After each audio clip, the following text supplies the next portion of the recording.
ಬೆಂಬಲಿಸ್ತಾ ಇದ್ದೀವಿ ಅನ್ನೋಂಥ ಪತ್ರಿಕಾಗೋಷ್ಠಿ ಭಾಳ ಪ್ರಮುಖವಾಗಿರ್ತಕ್ಕಂಥ ವಿಚಾರ. ಯಾಕಂದರೆ 10 ವರ್ಷದಲ್ಲಿ ಜಗತ್ತಿನಲ್ಲೇ ಅತಿ ಹೆಚ್ಚು ಸುಳ್ಳುಗಳಿಲ್ಲದಂಥ ಪ್ರಧಾನಿ, ಸಂವಿಧಾನವನ್ನೇ ತೆಗಿತೀವಿ, ಈ ದೇಶದ ಆತ್ಮ ಅದು, ಈ ದೇಶದ ಆತ್ಮ ಸಂವಿಧಾನ, ಆತ್ಮವನ್ನೇ ತೆಗಿತೀವಿ ಅಂತ ಹೇಳ್ತಕ್ಕಂಥ ದೇಶದ್ರೋಹಿ ಅಂತ ಹೇಳಿದ್ರೆ ತಪ್ಪಾಗಲ್ಲ. ದೇಶದ್ರೋಹಿ ಪ್ರಧಾನಿ.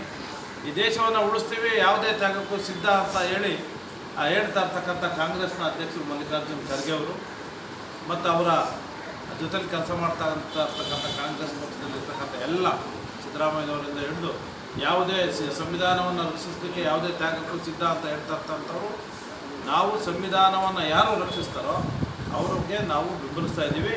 ದಯಮಾಡಿ ಈ ರಾಜ್ಯದ ದೇಶದ ಜನತೆ ಸಂವಿಧಾನವನ್ನು ಉಳಿಸ್ತಕ್ಕಂಥ ಕಾಂಗ್ರೆಸ್ ಪಕ್ಷಕ್ಕೆ ಮತವನ್ನು ನೀಡಬೇಕು ಅಂತೇಳಿ ನಿಮ್ಮ ಮೂಲಕ ಮನವಿಯನ್ನು ಮಾಡ್ತಾ ಇದ್ದೀವಿ. Okay, thank you sir. ಸಾಕು.